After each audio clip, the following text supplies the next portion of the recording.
It was a Wednesday night in the cold of February. Maybe it was Thursday. I don't know the correct date as my Hello Kitty calendar is from 2007. Outdated. I stand still, knife in hand, pondering the events of the evening. I notice a bottle of fine cognac on the floor of my apartment, a girl sleeping in my bed. Further investigation proves interesting as more empty bottles of liquor sit on the nightstand. She is dead. Not dead like a car battery which can be recharged with a simple jump from a passerby.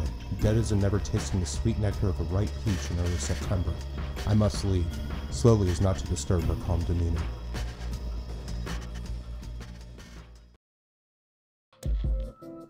I've known Brutus to be a man of many talents, one of which is breakdancing. From street show to back alley battles, there is no one more supreme. His smooth reactions to music and unparalleled floor routine is enough to swoon any female within sight. His love for the art of breakdance and the physical exercise it entails is only surpassed by his infatuation for fiction. From the classics to travel magazines, and the back of cereal boxes to B-movie reviews, these are the things which challenge his mind and keep him on his toes. Captain John was a slow man. His brain, although normal size compared to any John Doe walking down the street, lacked the ability to put together a simple shopping list in an orderly form, or formulate simple math equations without the aid of his 1987 Apple II computer. He sits playing tic-tac-toe with himself, a surefire way of finally winning this complex game. The phone rings. A concerned citizen is on the other end. She speaks about the murder of a young girl. John seems to argue with the woman a bit, contemplating in his own mind if the kids at the local high school are calling with a bi-weekly prank on him. Last week had him checking on the refrigerator. Slow, remember? After he determines the call legitimate, he calmed the citizen, took her name and address of the scene, making sure to write legibly. He places an X in the upper right box. Guaranteed win, he thinks. And thanks the woman on the other end for calling the station. He knows who he must call, Starsky and Butch. They are the best at what they do and are always waiting for their next hit of justice. The first is always free. John knows this and uses it to his advantage, a first for our dim-witted police captain. They answer, and John frantically explains the situation. They agree to take the case.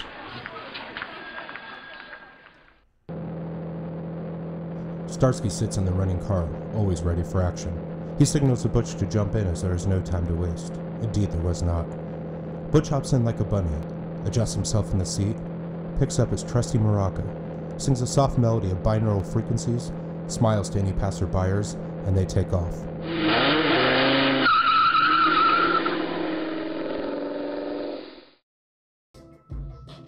Brutus, finished with his Highlights magazine, debates what to do next. Another book? More dancing, perhaps. The phone rings, interrupting his thought process. It was me, Cal, explaining what he overheard on the police scanner. There was now heat on Brutus.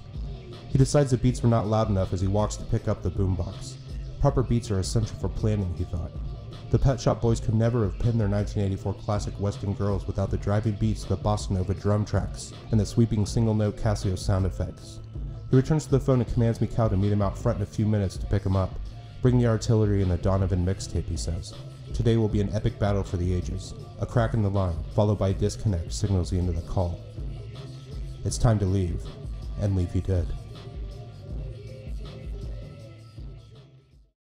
Brutus and Cal sit in the car, armed to the teeth. It stalls. Frantic screams fill the air as Starsky and Butch make their approach. They try multiple times to start the old car, but it fails. With a few pumps of the accelerator, the car roars with excitement. They take off, seconds to spare, only to see dust and a beaten cop car chasing them with nothing to lose. A chase seemed to rival any Hollywood has to offer, so say the witnesses. Down the back streets of the city, pedestrians of no concern or worth, they lose the decorated police team as the car breaks down, leaving them to wonder what could have been if only they remembered to change the air filter. Pesky American cars, not worth the metal they are made from. After a quick look and a few well-deserved kicks, they discover that the car has been tampered with.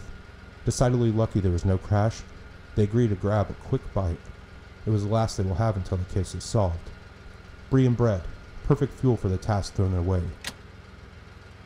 Butch, with a few screams of discomfort and some well-placed fist bumps, takes his frustration out on the meal. They deserve this tiny window of a break, if only until the tow truck arrives. This is just as cheese, exclaims Starsky. A sweet thought, he thinks. A car screams down the street. It was our heroes. Back on the road, they arrive at the gang's hideout. It was far in the country, but not far enough to escape the long arm of the law. Without delay, they run to take down the fort. The front door is locked, they soon find out. To the back entrance is not to spook those inside. The party rages as hard as any experienced in Taiwan. Claude, always with his bright Cosby sweater, smiles at the ladies. They giggle in delight. Mikhail grabs for his drum to lay down a beat as Brutus displays his impressive juggling technique. It's another talent Brutus places in his Rolodex of achievements. A smile and a wink, he knows his place as the leader of the well-known Baguette Gang. A knock at the door, a pause for good measure. It opens with a force equal to an H-bomb. It was our heroes, ready for action. They enter the room with force, sweeping fast as not to give the gang time to react to their cat-like stealth movements. They take down member by member, incapacitating them if only long enough to move to their next prey. They were predators, and the gang, cheesy Hollywood actors. Claude goes down hard, maybe too hard. Brutus screams for compassion, but our heroes could care less. They were there to find their suspect. Laying the criminals in rows like witnessing a horizontal police lineup, Starsky and Butch began checking their shoes. Prints were left at the crime scene, and a simple match would land their conviction. It was a slow and arduous process. Foot by foot, penny loafer by stinky penny loafer, they checked. This is going to take some time. Time they did not have. The men would awaken shortly and overpower our heroes. Faster. Faster. After eliminating the lower-ranked men, they moved to the now unconscious Brutus. Something remains on his shoe. Was it blood? Dirt? No time for a CSI moment. They had to check the shoe. It fits. They have finally defeated their Moriarty. After dragging Brutus from the ground, they carry him out without delay. It was a long day, but they have caught the killer. They have finally captured their criminal Cinderella. The doors were not wide enough. Merde.